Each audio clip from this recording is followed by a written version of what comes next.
So the Oklahoma City Thunder are the new champions, and even though there's a big asterisk on it, look, they still got the win. SGA deservingly got the Finals MVP, which by the way, I love the golden shoe that SGA is wearing. But with this OKC squad and them winning the championship, it saved a lot of narratives. First of all, it proved that the regular season does matter, and yes, if Holly was healthy, who knows if the Pacers would have won the game. But for now, the most dominant team in the regular season usually tends to win the chip.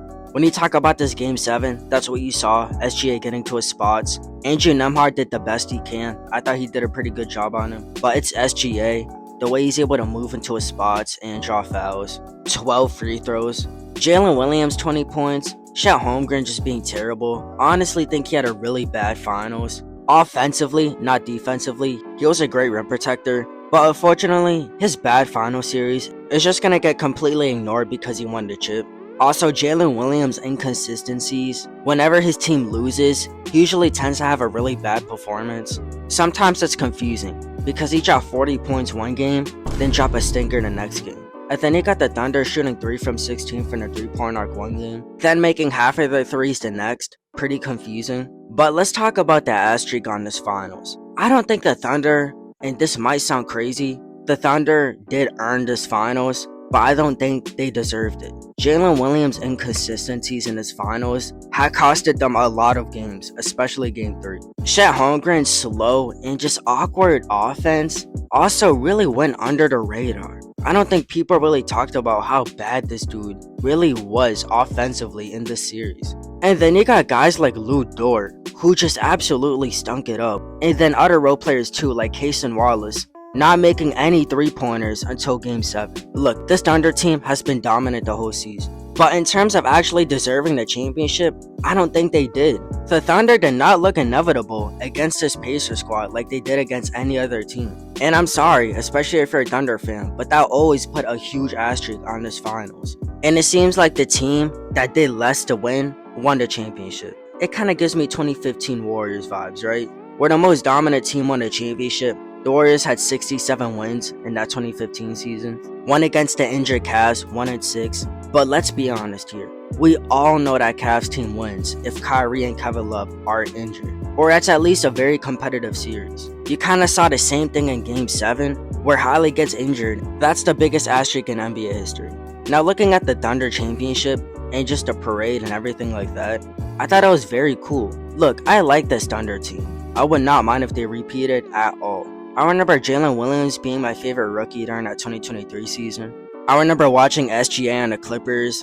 I've been watching a lot of these guys for a pretty long time. Also the vintage pictures too. Look, if there's one thing that this OKC team has, more than the other 5 championships, is aura. And you love to see Alex Caruso win a ring. He already has one in LA, so now he's a 2-time champion. And a great role player. Gives me Drew Holiday vibes. Pretty much impossible to hate the guy. And let's get into the grand question.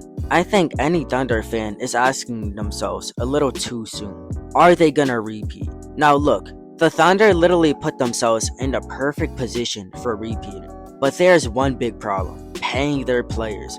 Jalen Williams' rookie contract expires this year, if I'm not mistaken. If I am, correct me in the comments. But if that is true, then they're gonna have to pay him a bag. And you already know, there's gonna be a lot of other NBA teams that are going for that. Also, you see how many guys on our team are still on a rookie contract? Aaron Wiggins, Chet Holmgren, Jalen Williams, Cason Wallace. These are guys whose rookie contracts are expiring pretty soon, and they're gonna have to pay all of them. And then on top of that, SGA is 100% getting a $300 million contract. It's gonna create some problems. And sure, you got the draft, but I don't think the draft can get you win now players. But at the same time, Nikola Topic is still in the lab. That's a first-round draft pick that didn't even play this year because their ACL was injured. But with how parodies and injuries have been going, I don't think OKC will repeat. But I do think they have the best chance to do it out of anybody, these last 5 champions, just because they're in such a good place, draft-wise. I mean, I remember saying the Celtics will repeat because they kept their whole roster. Injuries stopped them. So Lord knows that the Thunder can prevent injuries next season. I mean, we all thought Tatum was immune to getting an injury, right? Had played every single playoff game in his career and was easily the most durable NBA star in the league. And then he tears his ACL. And that hurt as a Celtics fan. So who knows what will happen to the Thunder next season. Hopefully they do though. Because I talked about it in many videos, parity is destroying the NBA. But let me know y'all thoughts, man. Y'all think the Thunder deserve the championship? If you guys like my content or just want to stay updated with the offseason, drop a sub, drop a like, and most importantly, turn notifications on. And until later, I'll see y'all on Mars. Peace. You telling me you falling out of love with me. Hope you can find someone to love you better than I did. Taking our memories on love and treating it like nothing. Taking our memories on love and treating it like gossip. It's my love for my grandmother make me gentle when I care for you.